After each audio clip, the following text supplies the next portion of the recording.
ফরিদপুরের চর ভদ্রাসনের চর সুলতানপুর উচ্চ বিদ্যালয় মাঠের এই প্রোগ্রামে আমি দ্বিতীয় দফা এসেছি।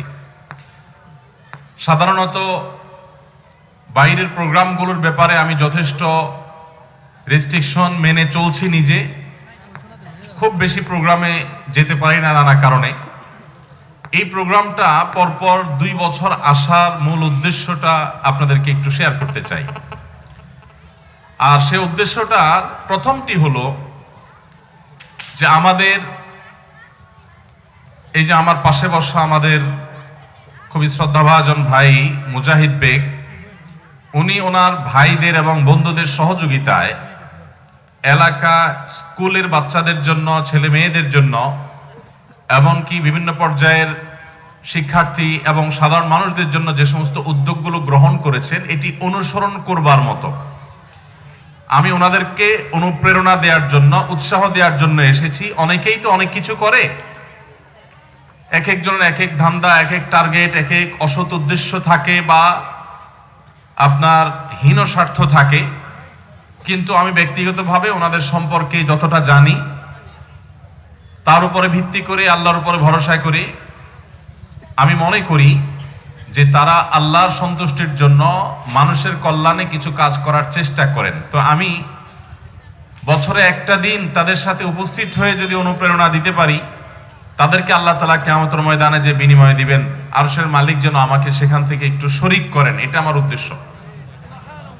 আর দ্বিতীয় যে পয়েন্টটি আমি বলতে চাই এখানে আসার, সেটি হলো যে মুজাহিদ ভাইদের পরিবারের মধ্যে একটা বিশেষ গুরুত্বপূর্ণ দিক আছে, যেটা আজ বাংলাদেশে পরিবার ব্যবস্থাপনা যেভাবে ভেঙে পড়েছে, এই সময়ে দৃষ্টান্ত হওয়ার মতো।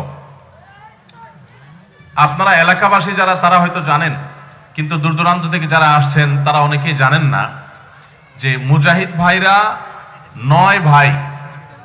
ওনারা ভাই ব্রাদাররা মোট 9 জন, বোন হলেন একজন, মোট 10 জন। এই 9 ভাইয়ের মধ্যে মুজাহিদ ভাই বড় না, ওনার বড়, সবচেয়ে বড় ভাই যে, ওনার বয়স 60+। 60+ হলো ওনাদের বড় ভাইয়ের বয়স। অর্থাৎ তাদের এই যৌথ সংসার, যে এই সংসারটার বয়স 10-20 বছর না, বহু পুরানা। এত পুরাতন একটা সংসার, এত পুরাতন একটা ফ্যামিলি এবং এত বড় আয়তনের একটা ফ্যামিলি, আমি অবাক হয়েছি জেনে যে ওনারা 9 ভাই, তারা একই বিল্ডিং এ, একই ভবনে, সবাই একই সঙ্গে খাওয়া দাওয়া এখনো করার চেষ্টা করেন। গ্রামের বাড়িতে তাদের প্রত্যেকের অ্যাবিলিটি আছে আলাদা আলাদা ঘর করার। প্রতিষ্ঠিত ব্যবসায়ী এক একজন, 2 জন ডাক্তার, 2 জন প্রকৌশলী, প্রত্যেকে যার যার অবস্থানে অনেক ভালো অবস্থানে আছেন। চাইলেই তারা গ্রামে আলাদা আলাদা নিজের মতো করে ঘর বাড়ি করতে পারেন, কিন্তু তারা একটা ভবনে, একটা বাড়িতে সব ভাইরা এসে উঠেন। গত বছর মাহফিলে আমি দেখেছি, এবছর মাহফিলে দেখেছি, এবং আমি তাদের ডিটেলটা জানার চেষ্টা করেছি। আমি অবাক হয়েছি, ঢাকায় তাদের যে একটা বাড়ি আছে কয়েকতলা বিশিষ্ট, সেই বাড়িতে তার উপরে নিচে সব ভাই ব্রাদাররা তারা থাকেন। এবং তার এক ছোট ভাই আমাকে বলছিলেন যে যেহেতু তার তখনও বিয়ে হয় নাই, বলেন যে আমি নিচ থেকে ভাত নিয়ে প্রতিটা ফ্লোরে ফ্লোরে গিয়ে ভাবিরা কার কি আছে ঘরে সবগুলো নিয়ে এরপরে উপরে উঠে বসে একসাথে খেয়ে নিতাম। অর্থাৎ ভাইদের মধ্যে বন্ডিং এবং বোঝাপড়া এতটা ভালো যে তারা এখনো পর্যন্ত এক ছাদের নিচে একটা ভবনে সবাই ছেলে মেয়ে সহকারে বিশাল বড় বহর হয়ে যাওয়ার পরও তারা সেখানে থাকেন। এবং আমি অবাক হয়েছি, মুজাহিদ ভাই একটু রসিকতা বেশি করেন, তো উনি বলছিলেন যে ভাতিজা ভাতিজিদের নাম, এত নাম সেভ করাও কঠিন, তো সেভ করার সিস্টেম করছি 2-এর 1, অর্থাৎ দ্বিতীয় নম্বর ভাইয়ের প্রথম বাচ্চা, 3-এর 5, মানে 3 নম্বর ভাইয়ের 5 নম্বর বাচ্চা, উপমা স্বরূপ আর কি। তো এইভাবে নাকি নামগুলো সেভ করেন। এবং তাদের মধ্যে যে বোঝাপড়া এবং ভাইদের মধ্যে যে সৌহার্দ্যপূর্ণ সম্পর্ক, সেটা যতটুকু দেখার সুযোগ হয়েছে, আমার কাছে মনে হয়েছে এটা দৃষ্টান্ত হওয়ার মতো একটা ঘটনা। এটা এদেশের মানুষের জানা উচিত, যারা আপন 2 জন ভাই, 3 জন ভাই একসাথে এক পাতিলে 2-4-6 মাস 1 বছরও খাইতে পারে না, টিকতে পারে না, তাদের এখান থেকে শিক্ষা গ্রহণ করবার যথেষ্ট সুযোগ আছে। আল্লাহ রাব্বুল আলামিন ওনাদের ফ্যামিলিতে আরো বেশি বরকত দান করুন। আমার খুব ভালো লেগেছে এই জিনিসটা, যে ভাইরা এরকম মিলেমিশে থাকতে পারে, এরকম আন্তরিকতাপূর্ণ পরিবেশে থাকতে পারে, এটা সত্যি আমাদের জন্য, সবার জন্য অনুপ্রেরণার একটা বিষয়। আমি চিন্তা করি যে এখন 9 ভাইয়ের সবাই বিয়ে করেছেন এবং ম্যাক্সিমাম ভাই ব্রাদারের বাচ্চা কাচ্চা আছে বেশ কয়েকজন করে। তো এরকম একটা অবস্থায় সাধারণত স্ত্রীদের, মহিলাদের নিজেদের মধ্যে বোঝাপড়ার সমস্যা হয়, সেটাকে তারা কিভাবে সামলান, এটা একটা অনুসন্ধান করার মতো বিষয়, এটা টেলিভিশন নিউজ হওয়ার মতো বিষয়, এটা রিপোর্ট হওয়ার মতো বিষয়, যে কিভাবে তারা সামলান। এবং ভাইদের মধ্যে বিভিন্ন বিষয়ে তো নিশ্চয়ই মনোমালিন্য, ভুল বোঝাবুঝি, মত পার্থক্য হওয়ার কথা, কিন্তু সেগুলোকে কিভাবে তারা ওভারকাম করে কাঁধে কাঁধ মিলিয়ে সব ভাই একসঙ্গে থাকছেন, শুধু তা না, তারা এই ফরিদপুর জেলাতে, তাদের থানাতে, তাদের উপজেলাতে বিভিন্ন স্কুল, মাদ্রাসা, মসজিদ, বিভিন্ন পর্যায়ের মানুষের জন্য তারা সেবামূলক কাজ করছে। এটা আমাদের সবার জন্য অনুকরণীয় দৃষ্টান্ত। ভাইদের মধ্যে যদি আন্তরিকতা থাকে, আল্লাহর ভয় থাকে, ওনারা সবাই নামাজি, সবাই দিনদার, ধর্মভীরু, আল্লাহকে মানার চেষ্টা করেন, কোরআন হাদিস অনুসরণ করার চেষ্টা করেন, এই বিষয়টা যদি ধারণ করতে পারেন সবাই, তাহলে আমার মনে হয়, বিশেষ করে আল্লাহর ভয় যদি সবার মধ্যে থাকে, বড় ভাইকে শ্রদ্ধা করার মানসিকতা যদি থাকে, ছাড় দেওয়ার মানসিকতা যদি থাকে, সবর এবং শকরের গুণটা যদি থাকে, এবং উদার মানসিকতা যদি থাকে, এবং একে অন্যের ভুলগুলোকে ক্ষমা করতে যদি শিখে, এরকম যোগ্যতা, মানসিকতা অর্জন করলে ইনশাআল্লাহ বিইذনিল্লাহ এরকম দৃষ্টান্ত আমরা আরো বহু দেখতে পাবো। আমাদের দেশে এক সময় এরকম 9 ভাই 10 ভাই একটা ফ্যামিলিতে বছরকে বছর কাটিয়েছে, যুগকে যুগ কাটিয়েছেন, এক পাতিলের খাবার খেয়ে তারা বড় হয়েছেন, মানুষ হয়েছেন, একসঙ্গে থেকেছেন মিলেমিশে। এটা ছিল আমাদের সমাজের একটা বড় বিউটি, এটা ছিল বাংলাদেশের সমাজের একটা বড় সৌন্দর্য। দুঃখজনক, আজ সেই সৌন্দর্য আমরা হারিয়ে ফেলেছি, ঠিক কিনা বলেন? আমাদের দেশে আজ ফ্যামিলিগুলোতে ভাইয়ে ভাইয়ে বনিবনা হওয়া তো দূরের কথা, বাপের সাথে ছেলের, মায়ের সাথে ছেলে মেয়ের বনিবনা ঠিক মতো হয় না, স্বামীর সাথে স্ত্রীর বোঝাপড়া বনিবনা ঠিক মতো হয় না। তো এইরকম একটা পরিস্থিতিতে আমাদের এখান থেকে অনুপ্রাণিত হওয়া উচিত এবং এটাকে উদাহরণ হিসাবে নেওয়া উচিত। আমি বলছি না যে গন্ডগোল ফাসাদ হলেও পর্দা যদি রক্ষা করা না সম্ভব না হয়, তবুও আপনি যৌথ ফ্যামিলিতে থাকেন, আমি সেটা বলছি না, কিন্তু পর্দা মেনটেন করে এবং যথাসম্ভব স্যাক্রিফাইস করে অন্তত একে অন্যের কাছাকাছি থাকার, রক্তের বন্ধনকে মজবুত করার মতো মানসিকতা গড়ে তোলা দরকার। এই জন্য সবার একরকমের মানসিকতা দরকার, সবার কাছাকাছি মানসিকতা অন্তত দরকার, সবাইকে একে অন্যকে ট্রেনে সামনে নিয়ে যাওয়ার মানসিকতা অন্তত দরকার, ছাড় দেওয়ার মানসিকতা দরকার। ছাড় দেওয়ার কোনো মানসিকতা এখন আমাদের মধ্যে নাই, ধৈর্য বলতে কিছু আমাদের মধ্যে নাই, শকর বলতে কিছু আমাদের মধ্যে নাই। ফ্যামিলিগুলো ভেঙে যাচ্ছে শুধু ধৈর্যের অভাবে, ফ্যামিলিগুলো ভেঙে যাচ্ছে শুধুমাত্র শুকরিয়ার অভাবে। আমি একটা কথা প্রায় বলি, পশ্চিমারা, ইউরোপিয়ানরা, পৃথিবীর উন্নত দেশের মানুষগুলো আমাদের চাইতে জ্ঞানে, বিজ্ঞানে, অবকাঠামোতে, শিক্ষায়, অন্যান্য অনেক ক্ষেত্রে যদি 200 বছর আগে এগিয়ে থাকে, তাহলে ফ্যামিলি ব্যবস্থাপনায়, পারিবারিক ব্যবস্থাপনায়, সামাজিক সৌন্দর্যে, বাবার সাথে ছেলে মেয়ের, স্বামীর সাথে স্ত্রীর, ভাই বোনের পারস্পরিক বন্ধনের যে বিউটি এবং সৌন্দর্য, এই দিক থেকে আমরা ওদের চাইতে 2000 বছর এগিয়ে আছি। আমাদের দেশের মুসলমান তো বটেই, আমাদের দেশে অন্য ধর্মাবলম্বী যারা আছেন, হিন্দুরা আছেন, খ্রিস্টানরা আছেন, বৌদ্ধরা আছেন, সবার মধ্যেই ফ্যামিলি বন্ডিংটা এখনো পর্যন্ত তুলনামূলক অনেক ভালো।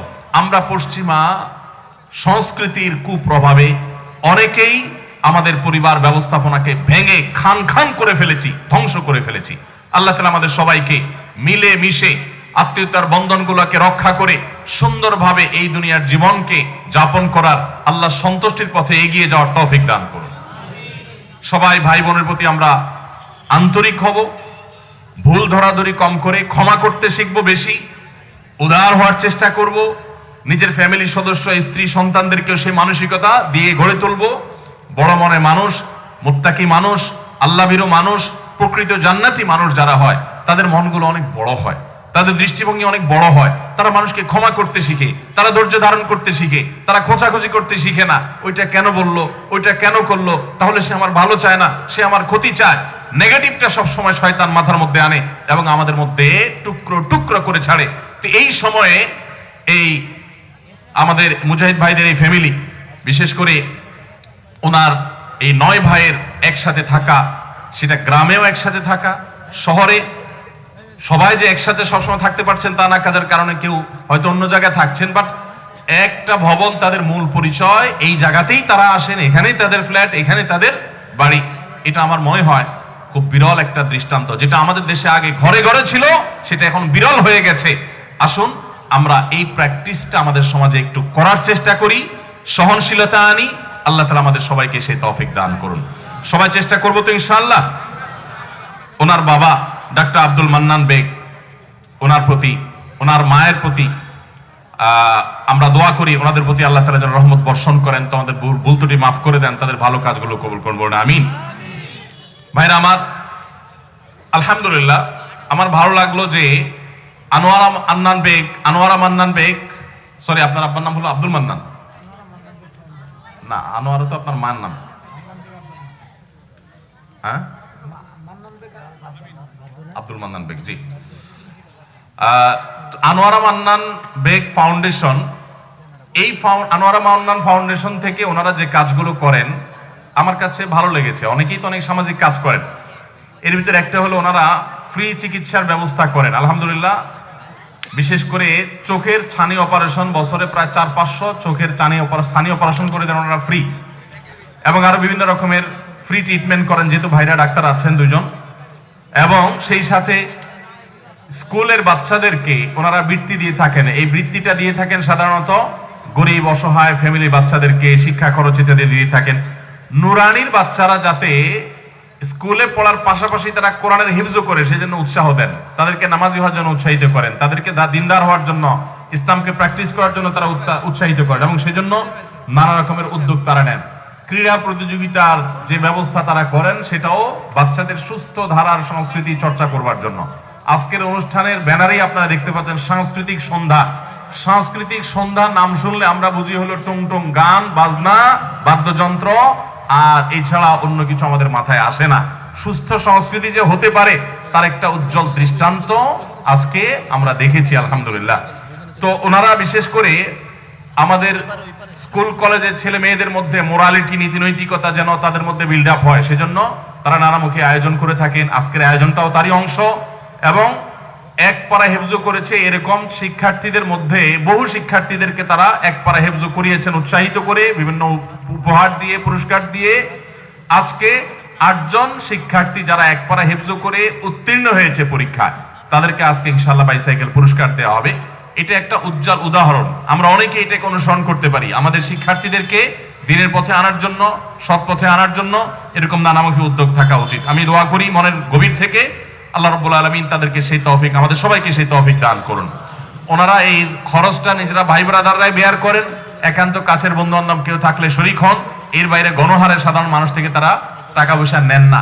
আর আমি যতটুকু জানি তাদের কাজটা অরাজনৈতিক, অর্থাৎ তাদের কোনো রাজনৈতিক ধান্দাও নাই, এবং এরকম কোনো টার্গেট নাই যে টার্গেটটার কারণে কোনো ধান্দাবাজি তারা করতে পারে, এরকম কোনো টার্গেট আমার জানা মতে নাই। এবং তাদের যে ফ্যামিলি ব্যাকগ্রাউন্ড আপনারা জানেন, এরকম কিছু থাকার কোনো প্রশ্নও নাই, সুযোগও নাই। আমি দিলের গভীর থেকে দোয়া করি আল্লাহ তাআলা তাদের সব কার্যক্রমগুলো কবুল এবং মঞ্জুর করুন। আমার শিক্ষার্থী বন্ধুরা, তোমাদের উদ্দেশ্যে এবার আমি কয়েকটা কথা বলতে চাই, একেবারে কাটা কাটা কথা, যেহেতু সময় আমার হাতে একেবারে কম। প্রথম কথা হলো, তোমরা যারা স্কুলে পড়ালেখা করছো, ছাত্রছাত্রীরা, তোমাদেরকে আমি বলতে চাই, এখানে যারা আছো তোমরা সবাই মুসলমান। একজন মুসলমান হিসেবে তোমাদের সবচেয়ে গুরুত্বের সাথে যে বিষয়টি করতে হবে তা হলো, তুমি তোমার আত্মপরিচয় যেন কখনো ভুলে না যাও।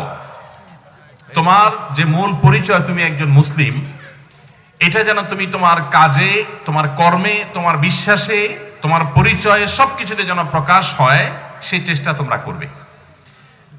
তোমাদের পাঠ্যপুস্তকে যদি তোমাদেরকে শেখানো হয় যে আত্মপরিচয় মানে তোমার পছন্দের খেলাধুলা, তোমার পছন্দের কোনো নাটক সিনেমা, তোমার শুধুমাত্র অন্যান্য যে সমস্ত পরিচয়গুলো আছে সেগুলোকে যদি বড় করে দেখানো হয়, তবুও তুমি মাথায় রাখবে যে আমার সবচেয়ে বড় পরিচয় আমি মুসলিম, এবং আল্লাহ তাআলার কাছে এই পরিচয়টার ভ্যালু হবে, আর অন্য কোনো পরিচয়ের কোনো ভ্যালু আল্লাহর কাছে হবে না, না কবরে হবে, না আখিরাতে হবে।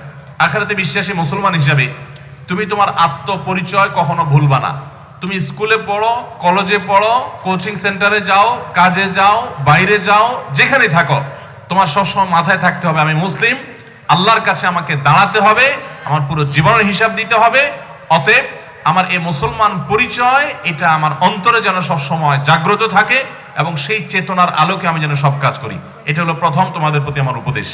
নাম্বার 2, ইসলাম সম্পর্কে তোমরা সঠিক ধারণা নেওয়ার চেষ্টা করবে। ইসলামটা শুধুমাত্র ভক্তির ব্যাপার না, ইসলামটা জ্ঞানের ধর্ম। পৃথিবীতে অন্য আরেকটা ধর্ম বা আরেকটা আদর্শ তুমি দেখাতে পারবে না যে ধর্মের শুরুই হয়েছে ইকরা দিয়ে, মানে পড়ো। নামাজ না, রোজা না, হজ না, যাকাত না, আমাদের নবীর প্রতি সর্বপ্রথম নির্দেশ আল্লাহ তাআলার পক্ষ থেকে জিবরিল যেটা করেছেন সেটি হলো কি? ইকরা। আল্লাহর পক্ষ থেকে আসা প্রথম ওহী, কোরআনের প্রথম নির্দেশ হলো ইকরা, পড়ো। তাহলে ইসলামের চাইতে বড় জ্ঞানের ধর্ম পৃথিবীতে আর হতে। অতএব সেই ইসলামটা আমাদেরকে জ্ঞানের মাধ্যমে অর্জন করতে হবে, প্র্যাকটিস করতে হবে। তোমরা শুধুমাত্র নামে মুসলমান, মুসলমানের ঘরে জন্ম নিয়েছো, এই পরিচয় দিয়ে তোমাকে বড় হলে চলবে না। আত্মপরিচয় তোমার মধ্যে থাকবে যেমন, আবার ইসলামটাকে তুমি ভালো করে বোঝার, জানার চেষ্টা করবে। জানার জন্য কি করবে? আমি আজ তোমাদেরকে বলে যাই, জীবনে একবার হলেও পুরো কোরআনের শুরু থেকে শেষ পর্যন্ত অর্থ সহকারে বুঝে পড়ার চেষ্টা করবে। চেষ্টা করবে তো ইনশাআল্লাহ? আমরা কোরআনে কারীমের উপর বিভিন্ন কম্পিটিশন অ্যারেঞ্জ করি আসুন্নাহ ফাউন্ডেশন থেকে। সামনে রমজানের আগে ইনশাআল্লাহ আমরা একটা প্রতিযোগিতার অ্যারেঞ্জ করতে যাচ্ছি। তোমরা চাইলে সেখানে অংশগ্রহণ করতে পারো। সেখানে যদি কেউ প্রথম হতে পারো তো উমরায় নিয়ে যাওয়া হবে তাকে, 1.5 লক্ষ টাকার প্যাকেজের উমরায় নিয়ে যাওয়া হবে ইনশাআল্লাহ বিইذنিল্লাহ, এবং আরো লক্ষ লক্ষ টাকার পুরস্কার থাকবে। তো তোমরা এই কোরআনের কম্পিটিশনের সাথে শামিল হবে এবং কোরআন তোমরা বুঝে পড়ার চেষ্টা করবে। মনে রাখবে, শোনা শোনা মুসলমান না হয়ে বুঝে শুনে জেনে শুনে মুসলমানের মর্যাদা, মূল্য আল্লাহর কাছে অনেক বেশি। অতএব সেই জিনিসটা খেয়াল করবে। তাহলে আমার দ্বিতীয় উপদেশ হলো তোমরা কোরআনের জ্ঞান অর্জন করবে এবং ইসলাম সম্পর্কে ভালো ভালো বইগুলো যেগুলো থেকে তোমার নলেজ বিল্ড আপ হবে সেগুলো পড়বে। বিশেষ করে আমাদের প্রিয় নবী সাল্লাল্লাহু আলাইহি সাল্লামের জীবনী। আজকে তোমাদের কিছু মানুষকে এখানে উপহার দেওয়া হবে রাহিকুল মাখতুম। এই রাহিকুল মাখতুম নবী সাল্লাল্লাহু আলাইহি সাল্লামের জীবনী, অসাধারণ একটা বই। এরকম আরো অনেক বই আছে। আমাদের নবী সাল্লাল্লাহু আলাইহি ওয়াসাল্লাম সম্পর্কে একটু জানবে, ওই বইটা পড়বে, কোরআনটা একটু পড়ে শেষ করবে। এবং কোরআন হাদিসের আরো বই এবং মোটিভেশনাল ইসলামিক যে বইগুলো আছে, আজকাল অনেক ইয়াং জেনারেল শিক্ষিত যুবকরা অনেক ভালো ভালো বই লিখছে, সেই বইগুলো তোমরা পড়বে বেশি বেশি। ইনশাআল্লাহ তোমরা আলোকিত হবে। আরিফ আজাদের নাম শুনেছো তোমরা? আরিফ আজাদ আছে, ডক্টর শামসুল আরিফিন শক্তি আছে, তারপরে আসিফ আদনান আছে, আরো অনেক যুবক ভাইরা আছে আমাদের। তারা আজকাল অনেক সুন্দর সুন্দর বই লিখছেন এবং দেশের বাইরের অনেক ব্যক্তিবর্গ অনেক বই লিখছেন। তাদের বইগুলো আমি শুধু কয়েকটা নাম বললাম। ডক্টর আব্দুল্লাহ জাহাঙ্গীর রহমতুল্লাহ বইগুলো অসাধারণ। আশরাফুল থানভী রহমতুল্লাহের আদাবুল মুআশারাত সহ অসাধারণ কিছু বই আছে। এই বইগুলো তোমরা কালেক্ট করে তোমাদের কাছে রেখে পড়বে। আমি তোমাদেরকে করজোর করে বলতে চাই, প্লিজ তুমি নামের মুসলমান না হয়ে, শুনে শুনে মুসলমান না হয়ে, তুমি জ্ঞান ভিত্তিক ইসলাম চর্চা করলে তোমার ইসলামটাকে তুমি এনজয় করবে। ইসলামটাকে চর্চা করে তুমি স্বাদ পাবে, তৃপ্তি পাবে, তোমার ভালো লাগবে। নামাজ তোমার কাছে বোঝা মনে হবে না। অতএব তোমরা ইসলামের জ্ঞান অর্জন করবে তো ইনশাআল্লাহ? এটা আমি আজকে তোমাদের প্রতি অনুরোধ করে গেলাম। নাম্বার 3, 5 ওয়াক্ত নামাজ জীবন চলে যেতে পারে, কখনো ছাড়বে না। মুসলমান কখনো নামাজ ছাড়ার কোনো সুযোগ, ইসলামের সব বিধানে বিকল্প বা ছাড় আছে। নামাজ, রোজা কেউ রাখতে পারছে না, সফরে আছে, জার্নিতে আছে, তো পরে রাখলেও হবে।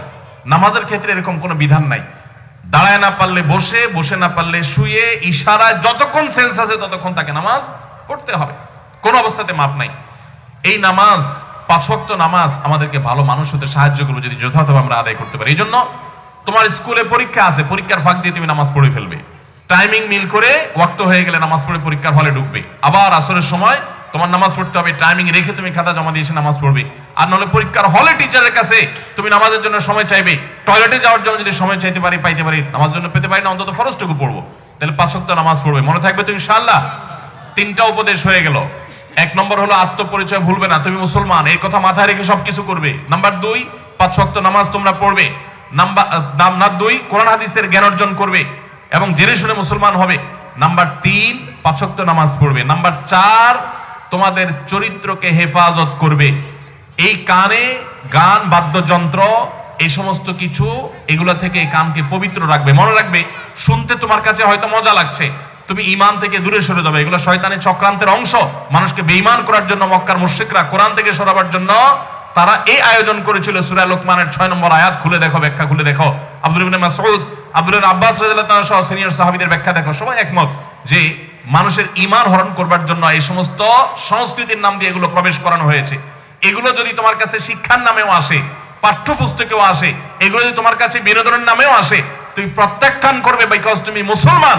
তুমি যদি মুসলমান হয়ে থাকো, ইসলামটা ধারণ করে থাকো, তোমার কর্মে সেটা প্রকাশ পেতে হবে।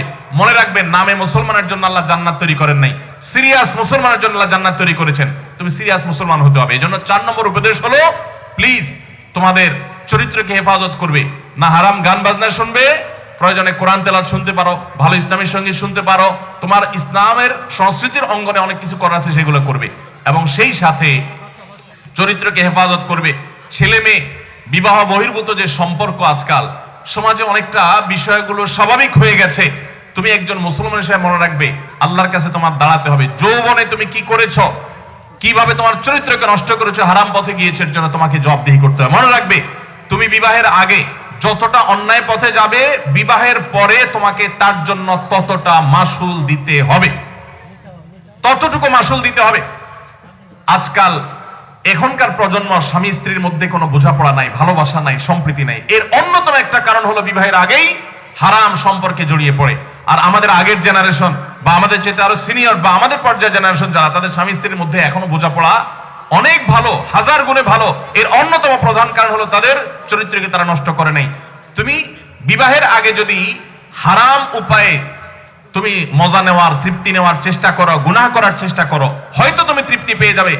মনে রাখবে, স্বর্ণের অক্ষরে লিখে রাখতে পারো, বিবাহের পরে পবিত্র স্বাদ এবং আনন্দ, স্বামী স্ত্রীর মধ্যকার যে বোঝাপড়া এবং সম্প্রীতি, ভালোবাসা, যতটাই তুমি এখানে খরচ করবে তার ঘাটতি তুমি বিবাহিত জীবনে লক্ষ্য করবে।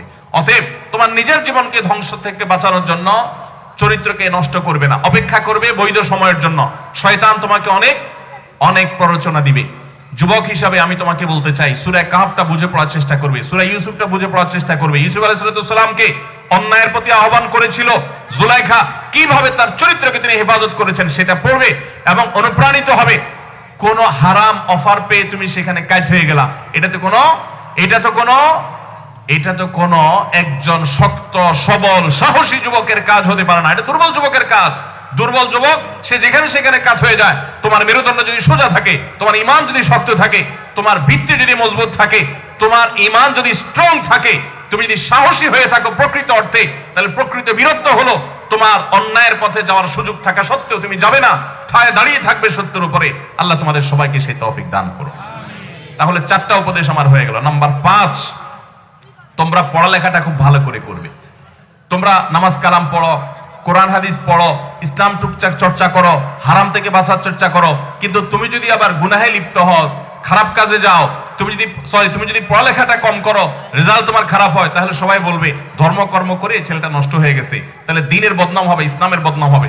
অন্তত এইটার দিকে লক্ষ্য করে তুমি পড়ালেখা আরো ভালো করে করবে। তুমি ভালো শিক্ষার্থী হবে, তুমি ভালো শিক্ষিত হয়ে তুমি ইসলামের জন্য কাজ করবে, দেশের জন্য কাজ করবে, মানুষের উপকার করবে, মানব সেবা করবে, আল্লাহ খুশি হবেন এবং মানুষ উপকার করে তুমি তৃপ্তি পাবে ইনশাআল্লাহ বিদিনিল্লাহ। সেজন্য পড়াশোনা ভালো করে করবে। মনে রাখবে, মুসলমান তো হাতির মতো, মরলেও লাগ বাঁচলেও লাগ। তুমি পড়ালেখা করবে যে আমি শিক্ষিত হয়ে বহু মানুষকে ডাক্তার হয়ে ফ্রি চিকিৎসা করব, আমি গরিব মানুষদের প্রতি সাহায্য করব, আমি সৎ পথে চলবো, এই নিয়ত যদি করো তো তোমার পড়ালেখাটাও ইবাদত হয়ে যাবে। কিন্তু তুমি বই পড়েও সওয়াব পেতে পারো যদি তোমার সেরকম ভালো বই পড়া হয় এবং তোমার উদ্দেশ্য ভালো থাকে। এই জন্য আমার 5 নম্বর উপদেশ হলো, তোমরা পড়ালেখাটা ঠিক মতো করবে। ঠিক আছে তো ইনশাআল্লাহ? 6 নম্বর উপদেশ হলো, আল্লাহ তোমাদেরকে একসময় অনেক বড় করবে ইনশাআল্লাহ। এখন থেকে তোমরা শপথ করবে, প্রতিজ্ঞা করবে, কখনো 2 নম্বর পথে উপার্জন করব না।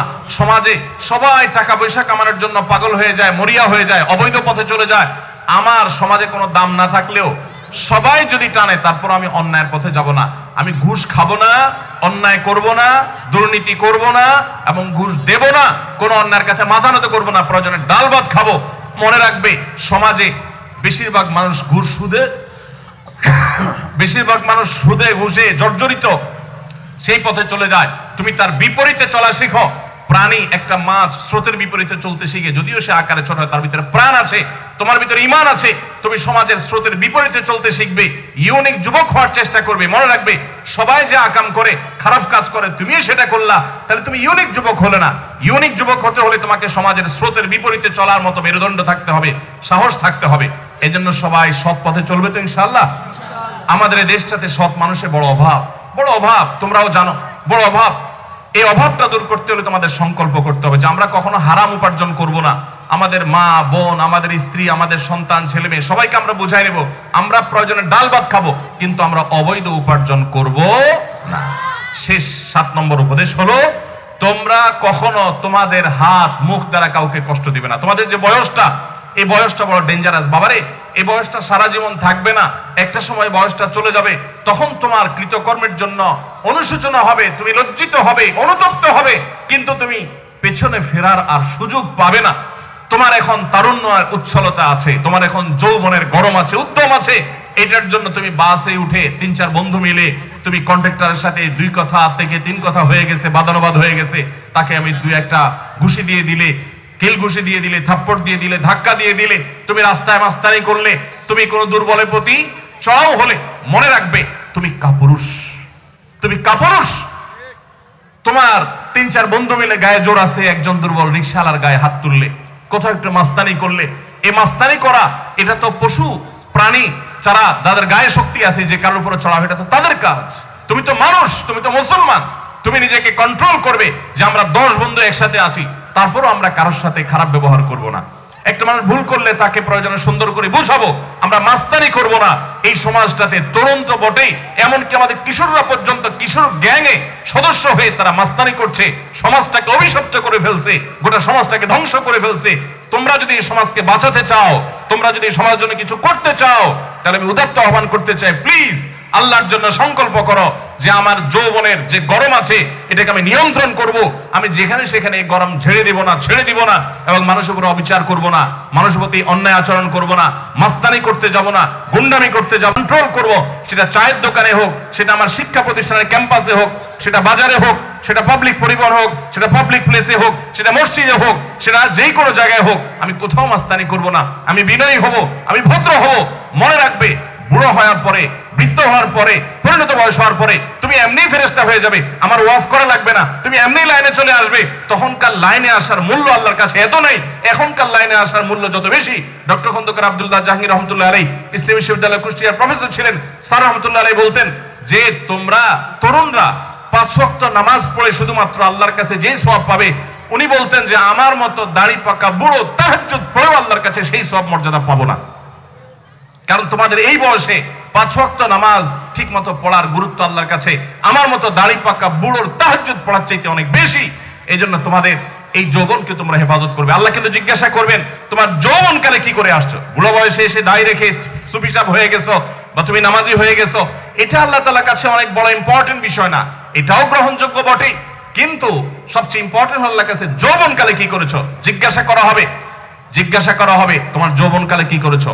লা তাযালু কদমা আবদিন ইয়াওমাল কিয়ামাতি হাত্তা ইউসআলা আন আরবা। নবীজি বলেছেন 4 প্রশ্নের উত্তর দেওয়ার আগে কিয়ামতের ময়দানে কেউ তার পা নাড়াতে পারবে না। এর ভিতরে একটা প্রশ্ন হলো ওয়ান শাবাবিহি ফিমা আবলাহ, যৌবনকালকে কিভাবে কাটিয়েছো সেটা বলো। তুমি কোথায় মাস্তানি করেছো, কোথায় খারাপ কাজ করেছো, কোথাও বিবাহ বহির্ভূত সম্পর্ক করেছো, কোথায় জিনা লিপ্ত হয়েছো, কি পরিমাণ গান শুনেছো, অন্যায় করেছো, কানকে খারাপ খাতে ব্যবহার করেছো, কি পরিমাণ মা বাবার অবাধ্য হয়েছো, কি পরিমাণ অন্যায় কাজ করেছো, এগুলোর জন্য আল্লাহ জিজ্ঞাসাবাদ করবেন। এই জন্য যৌবনকালে ভালো যে সে হলো আসল ভালো, এই যৌবনকাল আর আসবে না। বাকাইতু আলা শাবাবিন ক্বাদ তাওয়াল্লা ফায়া লাইতা শাবাব লানা, বাকাইতু আলা শাবাবিন ক্বাদ তাওয়াল্লা ফায়া লাইতা শাবাব লানা ইয়াউদু ওয়ালাকিন্না শাবাবা ইযা তাওয়াল্লা আলা শারাফিন ফামাতলাবুহু বাঈদু। আলী রাদিয়াল্লাহু তাআলার কবিতা বলেছেন যে আমার হারিয়ে ফেলা যৌবনের জন্য আমি কাঁদছি, কেঁদে কেঁদে ফিরছি। আফসোস যদি আবার যৌবন একটু ফিরে পেতাম, গোটা পৃথিবীর সমস্ত সম্পদ দিয়ে যদি আমার কাছে সম্পদ থাকতো আর সবগুলা দিয়ে যদি যৌবনকালকে আমি ফিরিয়ে পাওয়ার সুযোগ পেতাম তো আমি তাই কিনতাম, তারপরও যৌবনকালকে একটু কিনতাম। কারণ যৌবনকালে একবার সুবহানাল্লাহ বলা ওই বৃদ্ধ বয়সে 1000 বার সুবহানাল্লাহ বলার চাইতেও উত্তম। অতএব যৌবনকালকে হেফাজত করবে তো ইনশাআল্লাহ। এই 7টা উপদেশ আমি তোমাদেরকে অনুরোধ করবো তোমরা লক্ষ্য করে চলবে, ইনশাআল্লাহ তোমাদের জীবনটা সোনার জীবন হবে। আর সম্পর্ক উপদেশ বলতে চাই যে তোমরা ভালো মানুষ, ভালো আচরণ, এটা প্রকাশ করবার সবচেয়ে বড় জায়গা হলো তোমার মা বাবা। মা বাবার সাথে বেয়াদবি করবে না, তাদের মুখের উপরে তর্ক করবে না। কোরআন নিষেধ করেছে তাদের সামনে উফ পর্যন্ত বলা যাবে না, বিরক্ত জাহির হয়ে পর্যন্ত কিছু বলা যাবে না, ধৈর্যের পাহাড় হয়ে যাবে। তাহলে এক সময় তোমাকে আল্লাহ অনেক বড় করবে, আল্লাহ তাআলা অনেক ভালো মানুষ করবে। এখন অনেক সুখী, অনেক টাকা পয়সাওয়ালা মানুষ পাওয়া যায়, কিন্তু সুখী মানুষ সেভাবে পাওয়া যায় না, কারণ আল্লাহ তাআলার রহমত আমাদের সংসারগুলো, আমাদের জীবনগুলোতে নেই। এজন্য মা বাবার কথাকে মেনে চলবে।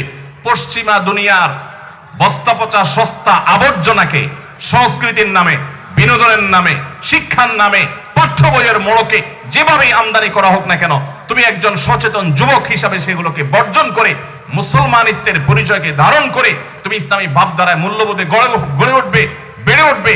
ওরা তোমাকে বলবে ধার্মিক হয়ে গেলে সে পিছিয়ে পড়ে পৃথিবীতে। আমি তোমাকে বলবো মালয়েশিয়ানরা ধর্মকে ধারণ করে তারা যদি উন্নত হতে পারে, আমরা তাদের চাইতে আরো বেশি উন্নত হতে পারি ইনশাআল্লাহ। সবাই চেষ্টা করবো তো ইনশাআল্লাহ। অনেক বেশি সময় চলে গেছে, আমি আর কথা বাড়াতে চাই না।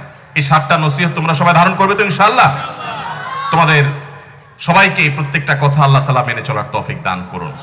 উত্তম আচরণ আল্লাহর কাছে অনেক মূল্যবান জিনিস বাবারে, অনেক মূল্যবান জিনিস। যৌবনে বিশেষ করে উত্তম আচরণ করাটা অনেক বড় একটা ব্যাপার। কারোর সাথে দুর্ব্যবহার করবো না, কাউকে কষ্ট দিব না, এবং কারোর আমার দ্বারা কোনো ক্ষতি হবে না। প্রত্যেকটা মানুষ বলতে বাধ্য হবে ফেরেশতার মতো ছেলে, ফেরেশতার মতো মেয়ে। আল্লাহ আমাদের সবাইকে সেরকম মানুষ হওয়ার তৌফিক দান করুন। সবাই চেষ্টা করবো তো ইনশাআল্লাহ। ভাই কমিট আছে 9 মিনিট, জি ওইটাই করবো ইনশাআল্লাহ। 8টা বাজে আজান হবে। আজান হয়ে গেলে আমরা নামাজের আগে আগে পুরস্কারটা দিয়ে ফেলবো ইনশাআল্লাহ। ঠিক আছে, পুরস্কারটা দিয়ে ফেলবো ইনশাআল্লাহ। পুরস্কার দেওয়া শেষে আমরা মসজিদে যে জামাত শুরু করব। ঠিক আছে তো ইনশাআল্লাহ।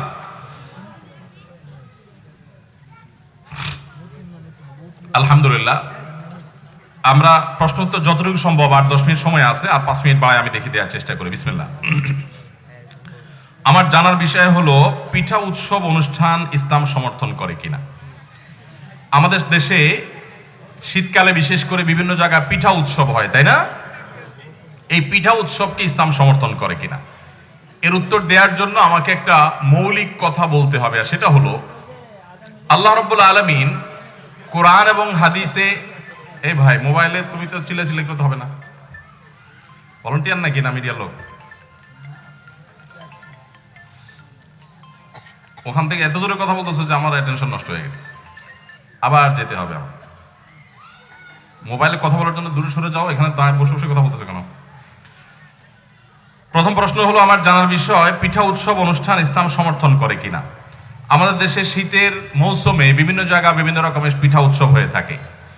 এই পিঠা উৎসবগুলো ইসলামী শরীয়তের দৃষ্টিকোণ থেকে জায়েজ কিনা সেটি জানার জন্য একটা মৌলিক নীতিমালা আমাদের জানতে হবে ইসলামের। সেটি হলো ইসলাম মৌলিকভাবে আমাদের যে নিজস্ব সংস্কৃতি আছে, কালচার আছে, প্রত্যেকটা অঞ্চলের মানুষের বিশেষ কিছু সংস্কৃতি আছে।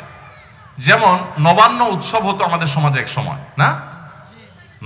নবান্ন, নতুন আপনার ধান উঠেছে, হ্যাঁ, সেটা দিয়ে রান্না বাড়া করে খাওয়া দাওয়া করা।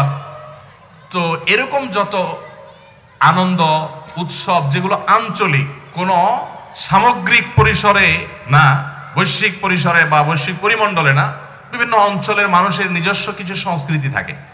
এই সংস্কৃতিগুলোর কোনোটার সাথে যদি ইসলামের কোনো সংঘর্ষ না হয়, কোরআন এবং হাদিসের সাথে যদি সেগুলোর কোনো সরাসরি বিরোধ না হয়, এবং সেখানে শরিয়া বিরোধী কোনো কিছু না থাকে, এইসব শর্তগুলোর আলোকে সেগুলো জায়েজ। সেই আলোকে বলতে চাই যে শীতের মৌসুমে আমাদের সমাজে পিঠা খাওয়ার, পিঠা বানানোর ধুম পড়ে, এটা আমাদের সমাজের সংস্কৃতি, যেটা অনেক দেশে নাই। তারা আমাদের মতো এত পিঠা বানায় না, খায় না, আমাদের সমাজে আছে। অতএব এই উপলক্ষে একটা প্রতিষ্ঠানের স্টাফরা, একটা প্রতিষ্ঠানের শিক্ষার্থীরা, শিক্ষা প্রতিষ্ঠানের শিক্ষার্থীরা, অথবা একটা অঞ্চলের মানুষেরা সবাই কোনো পিঠা উৎসব করলো, সেখানে পিঠা বিক্রি করলো, সবাই কিনলো, অথবা যার যার মতো বানা নিয়ে আসলো।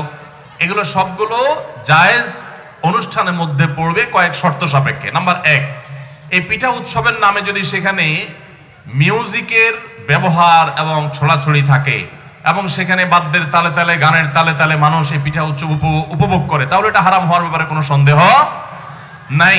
কারণ ইসলাম মানুষকে পবিত্র থাকতে বলে, মানুষকে ভোগের উন্মাদনায় মাতাল হতে বলে না।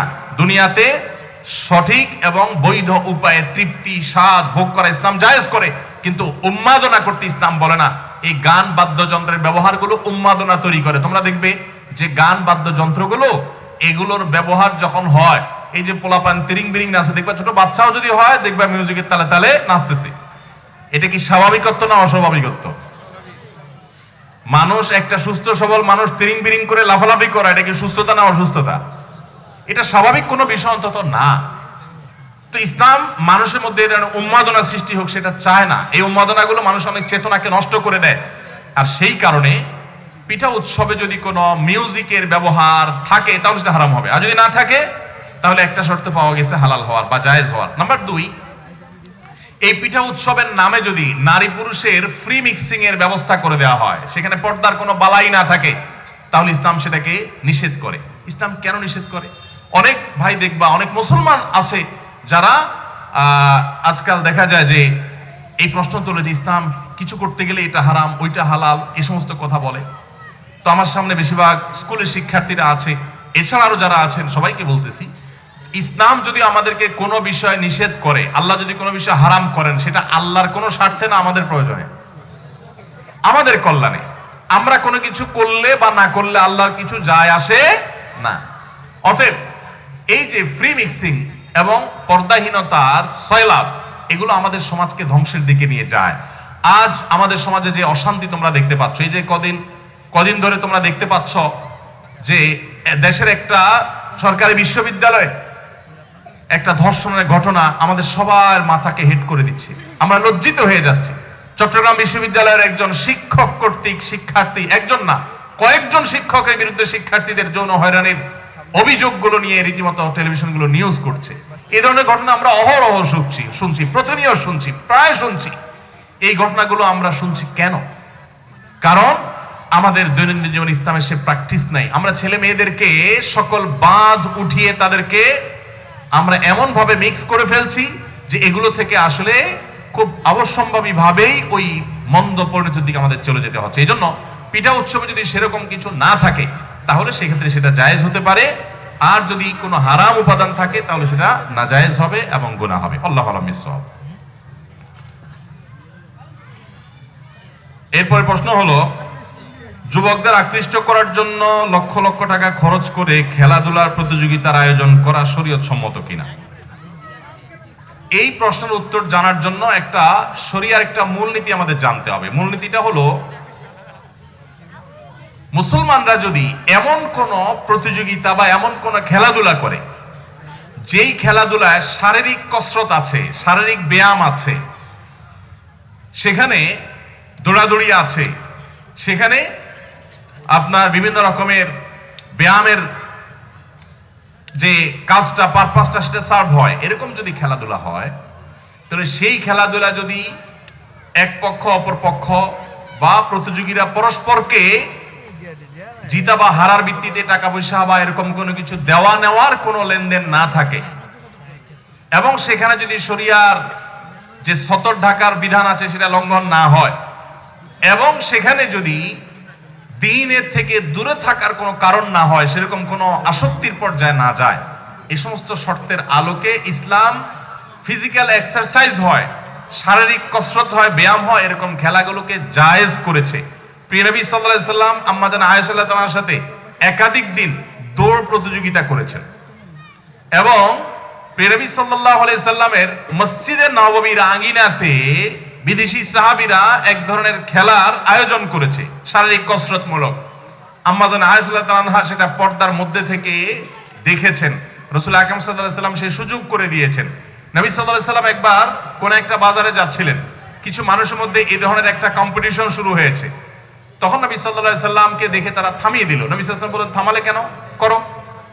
তো মুসলমান এরকম শারীরিক কসরতমূলক যদি কিছু হয়, সেটা দৌড়াদৌড়ির প্রতিযোগিতা হতে পারে, ফুটবল খেলার মধ্যেও দৌড়াদৌড়ি হয়, সেখানে যদি সতর ঢেকে ফুটবল খেলা হয় এবং ফুটবল খেলতে গিয়ে নামাজ ছেড়ে দেয়, নামাজের প্রতি আপনার আগ্রহ কমে যায়, নেশা তৈরি হয়, এরকম যদি না হয় তাহলে সেক্ষেত্রে সেটা জায়েজ হতে পারে। আমি প্রতিদিন বাড়িতে থাকলে প্রতিদিন আমি চেষ্টা করি আমার ছেলেদের সাথে খেলার। এই শীতের সময় ব্যাডমিন্টন খেলি,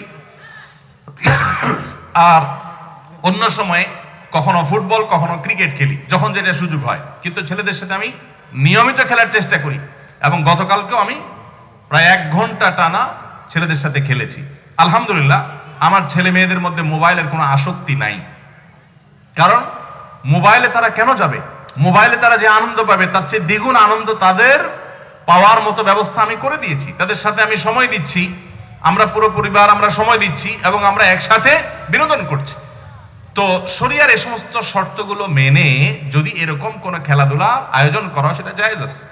বিশেষ করে আমি মুজাহিদ ভাই সহ আরো এরকম দেশে কিছু ভাই ব্রাদারের কথা জানি যে তারা বিভিন্ন ক্রীড়া প্রতিযোগিতা করে থাকেন। এগুলোর অন্যতম উদ্দেশ্য হয় ছেলে মেয়েদেরকে একটা সুস্থ সংস্কৃতির মধ্যে রাখা, অসুস্থ ধারা থেকে তাদেরকে বাঁচানো, এবং বিনোদনের মধ্য দিয়ে তাদেরকে কাছে টানা, তাদের মধ্যে দিন দেওয়া, এটা তাদের উদ্দেশ্য। তারপরও আমি জানি না তারা পরিপূর্ণভাবে শরিয়া মেনটেন করেন কিনা, ছেলে মেয়ে ফ্রি মিক্সিং হয় কিনা, তারপরে যা হাফ প্যান্ট পরে সতর উন্মুক্ত করে বাচ্চারা ফুটবল খেলে কিনা, 3 কোয়ার্টার হোক যে টাকনো আপনার হাঁটু ঢেকে যায়, এই বিষয়গুলো লক্ষ্য করেন কিনা আমি জানি না। যদি না করে থাকেন আমি তাদেরকে অনুরোধ করবো সেগুলো যেন তারা করেন, কিন্তু মৌলিকভাবে এগুলোকে দোষণীয় মনে করা ঠিক না। নবী সাল্লাল্লাহু আলাইহি সাল্লামের মসজিদে নববীর আঙিনায় ইথিওপিয়ান সাহাবীরা তারা এরকম বিনোদনমূলক খেলাধুলার আয়োজন করেছে, কুস্তি এবং এই জাতীয় আয়োজন তখন যেটা ছিল, যা যা ছিল সেরকম আয়োজন তারা করেছে। নবী সাল্লাল্লাহু আলাইহি সাল্লাম শুধু অনুমোদন করেন নাই, নিজের স্ত্রী আয়েশা রাদিয়াল্লাহু আনহাকে সহ সেটা উপভোগ করেছেন। আর আমাদের সমাজে আজকাল মসজিদগুলোর আশেপাশে কোনো মাঠ থাকলে বাচ্চাদেরকেও দৌড়াদৌড়ি করতে অনেক বুড়া মুরব্বীরা দেয় না। ইসলামটাকে এত শুষ্ক বানিয়ে ফেলেছেন আপনারা অনেকে, খুবই দুঃখজনক একটি বিষয়। ইসলাম এত শুষ্ক নয়, তবে আবার শুষ্ক না বললে আবার এমন বিজা করতে গেলেন, এমন আদ্র করতে গেছেন যে একেবারে ইসলামের 12টা বাজায় দিলেন, আল্লাহর বিধিবিধান সব ধ্বংস করে ফেললেন। এটারও সুযোগ নাই। আল্লাহকে ভয় করে চলতে হবে। আল্লাহ তাআলা আমাদের সবাইকে সুস্থ সুন্দরের পথে চলার তৌফিক দান করুন।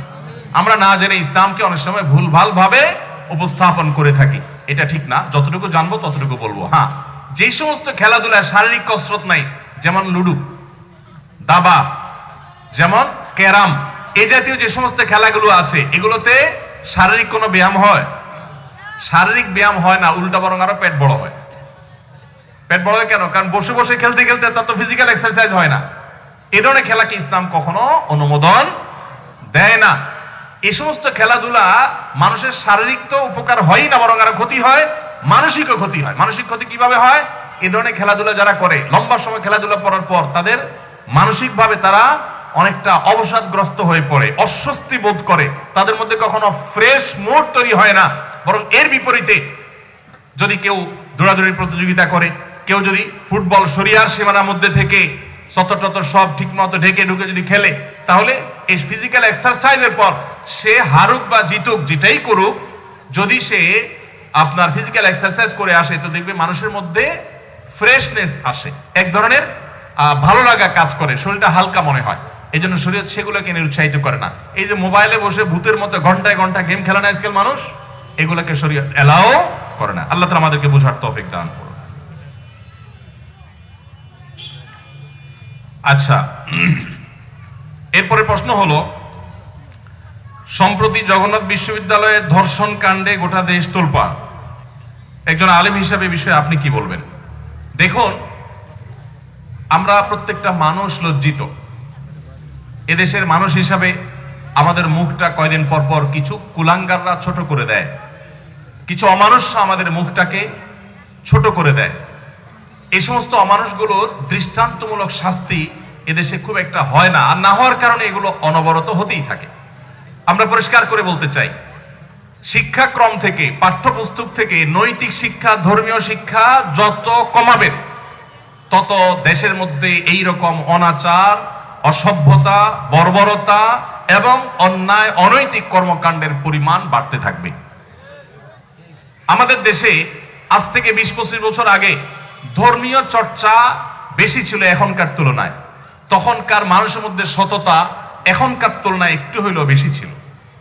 যতটা আমরা ধর্মীয় চর্চা থেকে দূরে সরছি, ততটাই আমরা অমানুষ হয়ে যাচ্ছি, আমাদের চরিত্রগুলো ধ্বংস হয়ে যাচ্ছে। শিক্ষা প্রতিষ্ঠানগুলো এরকম দুরবস্থা নতুন নয়। আমি গতকালকে না যেন আজকে দেখলাম যে চট্টগ্রাম বিশ্ববিদ্যালয়ের কয়েকজন শিক্ষক, কেমিস্ট্রির কয়েকজন শিক্ষকের বিরুদ্ধে এই অভিযোগ অনেক শিক্ষার্থী মেয়ে শিক্ষার্থীরা তুলেছে যে তারা তাদেরকে যৌন হেনস্থা করেছে এবং জাতীয় গণমাধ্যমগুলোতে নিউজ হয়েছে রীতিমতো। তো এই ধরনের পরিস্থিতি কদিন পরপরই আমরা শুনি, বিশ্ববিদ্যালয় তো বটেই, স্কুল কলেজ লেভেলে পর্যন্ত এরকম যৌন হেনস্থার ঘটনা প্রায় ঘটতে থাকে। আপনারা অনেকে মনে করেন শিক্ষক বাবার দৃষ্টিতে দেখবে, শিক্ষার্থী বা টিচারকে বাবার দৃষ্টিতে দেখবে, আর শিক্ষক সন্তানকে ছাত্রকে সন্তানের দৃষ্টিতে দেখবে। এগুলো কথার কথা, এগুলো অবাস্তব, এগুলো ভুল থিওরি। পশ্চিমা দুনিয়ার মানুষরা অনেক দিক থেকে উন্নত, তাদের অনেক মোরালিটি, তাদের অনেক শৃঙ্খলা, নীতিনৈতিকতা প্রশংসা করার উপযুক্ত। বাট কর্মস্থলে মেয়েরা যে পরিমাণ যৌন নিগ্রহের শিকার হয় সেটা চোখ কপালে উঠার মতো। কারণ কি? আল্লাহর যে বিধান, আল্লাহর যে সিস্টেম, আল্লাহর যে সুন্নাহ, এটার বাইরে কোন পদ্ধতিতে মানবতা মুক্তি পেতে পারে না, শান্তি পেতে পারে না।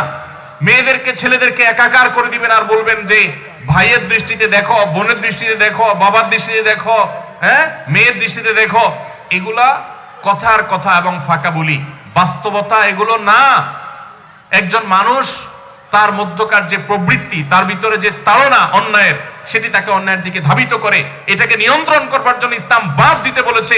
আল্লাহ বলেছেন ওয়ালা তাকরাবুজ জিনা, জিনার কাছেও যেও না, অর্থাৎ জিনা হতে পারে সেরকম উপলক্ষগুলো বন্ধ করে ফেলো, পথগুলো পর্যন্ত বন্ধ করে ফেলো। এই জন্য ভাইরা আমার, সৌদি আরবে এখন আস্তে আস্তে যদিও অবস্থা খারাপের দিকে যাচ্ছে, কিন্তু যতদিন পর্যন্ত পর্দার বিধানকে তারা শক্তভাবে ধরে রেখেছে, এখনো অনেক দেশের চাইতে ভালো আছে আলহামদুলিল্লাহ, সেই দেশে কোন মেয়ের দিকে কেউ তাকাবে চোখ তুলে, এই দুঃসাহস করতে তাকে 10 বার চিন্তা করতে হয়। 10 বার চিন্তা করতে হয় তাদেরকে। তাদের মধ্যে অনেক দোষ আছে, সেটা আমি জানি, কিন্তু আমি বলছি যে সাধারণ তাদের সমাজে মেয়েরা কতটা নিরাপত্তা বোধ করে, এটা যদি আপনি চিন্তা করেন তো পশ্চিমা দুনিয়ার চাইতে বহুগুণ তারা বেশি নিরাপত্তা বোধ করে। এই জন্য ইউরোপ আমেরিকাতে যারা মুসলমান হয়, ইসলামে আসে অন্য ধর্ম থেকে, পুরুষদের চাইতে মেয়েরা ইসলামে আসে বেশি। কারণ মেয়েরা দেখেছে ইসলাম তাদেরকে যে সম্মান দিয়েছে, যে মর্যাদা দিয়েছে, পৃথিবীর কোন ইজম, কোন মতবাদ সেই মর্যাদা দিতে পারে না। আজকে আমাদের এই বিশ্ববিদ্যালয়গুলোতে এই সমস্ত ন্যাক্কারজনক ঘটনা আমরা শুনতে পাচ্ছি, যে স্বামীকে বেঁধে রেখে স্ত্রীর প্রতি পাশবিক নির্যাতন। এগুলো আমাদের মুখটাকে ছোট করে দেয়, এগুলো আমাদের মাথাটাকে নত করে দেয়।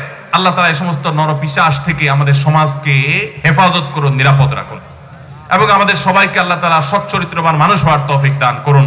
আল্লাহর বিধিবিধানের গুরুত্ব আল্লাহ তাআলা আমাদেরকে উপলব্ধি করার তৌফিক দান করুন। আমরা ঘরে ঘরে যেন আল্লাহর বিধিবিধানকে চর্চা করতে পারি, সেটা ছেলেরাও সেটা মেয়েরাও। রব্বে কারীম আমাদের সবাইকে সেই তৌফিক দান করুন। আমি ফ্রিল্যান্সিং করি, কিন্তু রাত জাগতে হয়, এতে তো ক্ষতি হয় সম্ভবত, তাহলে আমার করণীয় কি? যারা ফ্রিল্যান্সিং করেন, ফ্রিল্যান্সিং এর মাধ্যমে যেই কাজ করেন, যেই কাজের কন্ট্রাক্টটা নেন, সেই কাজটা যদি শরীয়তের কোনো নিষিদ্ধ কিছু না হয়, একটা ডিজাইন করতে দিয়েছে আপনাকে, সেই ডিজাইনের মধ্যে হারাম কিছু নাই, তাহলে সেই ফ্রিল্যান্সিং জায়েজ আছে। এখন এই ফ্রিল্যান্সিং আপনি কি রাত জেগে করবেন না দিনে করবেন সেটা আপনার ব্যাপার।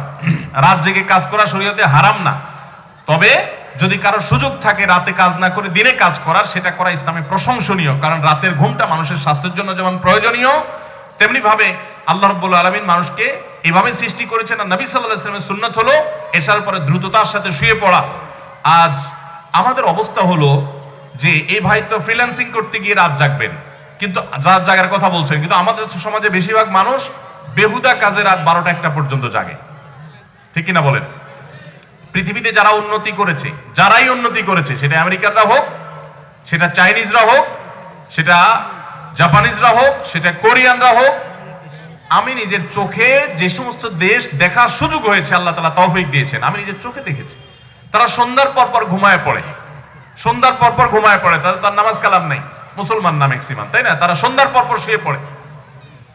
জাপানের টোকিওতে একবার একটা জায়গায় একটা প্রোগ্রামে ছিলাম, আমি বললাম প্রোগ্রামটা সকালে করি, তো বললো যে ভাই সকালে এখানে আসতে আসতে রাস্তা জ্যাম হয়ে যাবে। আমি বললাম ফজরের পরে আসবো, তখন তো জ্যাম থাকবে না ভোরবেলা। বলে যে না, ফজরের পরে এই দেশের রাস্তা ভিড় হয়। বললাম তাই নাকি? আমি তো কোনোদিন ফজরের পরে বাইর হই নাই, বাট ফজরের পরে নাকি ভিড় হয়। তো তখন রাত 8টা-9টা বাজে, বলতেছে যে এখন রাস্তা বরং ফাঁকা। আমি চিন্তা করলাম বাহ, আমাদের ঢাকা শহর, চট্টগ্রাম শহর সহ বড় বড় শহরগুলোতে রাত 8টা-9টা মানে সবচেয়ে পিক টাইম, তাই না? সবচেয়ে বেশি গাড়ি রাস্তাঘাটে থাকে, তাই না? আর তাদের সবচেয়ে বেশি গাড়ি রাস্তা থাকে ফজরের পরে, আর তখন আমাদের রাস্তাঘাট ফাঁকা থাকে, আমাদের পাবলিক তখন ঘুমে থাকে। আমেরিকাতে কফি শপগুলো 4:30 5টায় খুলে ফেলে, আর আমাদের দেশে দোকানপাট সকাল 10টা 11টার আগে খোলে না। এই যে লাইফস্টাইল আমাদের, লজ্জা লাগে আমার। এমনকি আরাবিয়ান কান্ট্রিগুলো, মুসলমান কান্ট্রিগুলো, তাদের অবস্থা একই। রাতভর আড্ডা মারবে আর দিনভর ঘুমায় থাকবে। এটা মানুষের জীবনে ধ্বংসের অন্যতম কারণ, পিছিয়ে থাকার অন্যতম কারণ। নবী সাল্লাল্লাহু আলাইহি ওয়াসাল্লাম দোয়া করেছেন, আল্লাহুম্মা বারিক লি উম্মতি ফি বুকুরিহা, আল্লাহ আমার উম্মতের জন্য সকালের সময়টাতে বরকত দান করেন। এজন্য সকালে কাজ করবেন। শিক্ষার্থী বন্ধুরা যারা আছে, আমি তাদেরকে বলতে চাই, আপনারা অনেকে রাত 12টা 1টা 2টা পর্যন্ত পড়ালেখা করেন, আর সকালে নাকে তেল দিয়ে ঘুমান 10টা পর্যন্ত। এটা ভুল থিওরি। আপনি রাতে তাড়াতাড়ি শুয়ে পড়েন, 6 ঘন্টা 7 ঘন্টা ঘুমানোর পর ভোরে উঠে ফজর পড়ে আপনি পড়ালেখা করতে বসেন। 7-8 ঘন্টা ঘুমের পরে যে ফ্রেশনেস আসবে, এরপর যে পড়ালেখা আসবে, এটা অন্তরে গেঁথে যাবে। এই যে হেফজুখানার বাচ্চারা, 6-7 বছর 8 বছরের বাচ্চারা অল্প কিছুদিনের মধ্যে 30 পারা কোরআন এরকম তাদের মেমোরিতে নিয়ে আসে, মুখস্থ করে ফেলে, কিভাবে সম্ভব হয়? কারণ বাংলাদেশের 100% হিফজখানা, 100% হিফজখানা রাত 10টার মধ্যে তারা শুয়ে পড়ে, আবার ভোর রাতে তারা উঠে যায়। ওই সময়ের পড়াটা অনেক গুরুত্বপূর্ণ। অতএব লাইফস্টাইলকে চেঞ্জ করার চেষ্টা করতে হবে। রাতে তাড়াতাড়ি ঘুমাবো তো ইনশাআল্লাহ। আমি আল্লাহর ফজলে গত কয়েক মাস যাবত এই প্র্যাকটিসটা আমার বাসায় করছি। আমরা মাগরিবের পর পর বাসায় খেয়ে ফেলি, এবং মাগরিবের পর খাওয়া দাওয়ার পর আমরা ফিজিক্যাল এক্সারসাইজে নেমে যাই, এবং খেলাধুলা ফিজিক্যাল এক্সারসাইজ করে এসে গোসল করে এশা পড়ে, এশা পড়তে যাওয়ার আগে আমরা অনেক সময় মশারি টানায় যাই, এশা পড়ে এসে আমরা শুয়ে পড়ি। ব্যাস, এই সুন্নাহ লাইফস্টাইলটা আমরা মেনে চলি। আপনারা চেষ্টা করবেন তো ইনশাআল্লাহ? ফজরের পরে ঘুমাবেন না, রাতে তাড়াতাড়ি ঘুমাবেন, এটা ভালো জিনিস।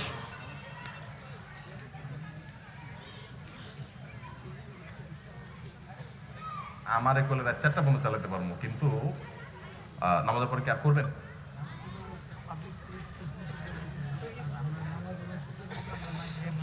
আচ্ছা, যেহেতু এশার সালাতের সময় হয়ে গেছে, আমরা প্রশ্নোত্তর এখানে স্টপ রাখতে চাই।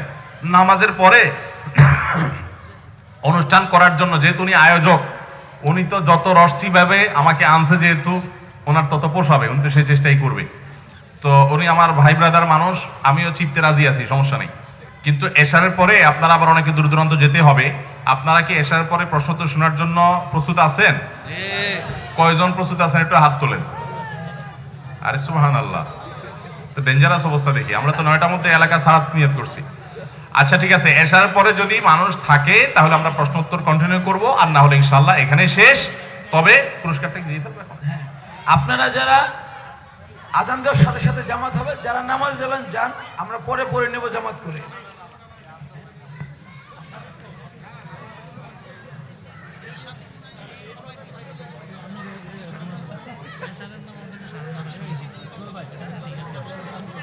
আমারটা দেওয়া না মাহমুদ,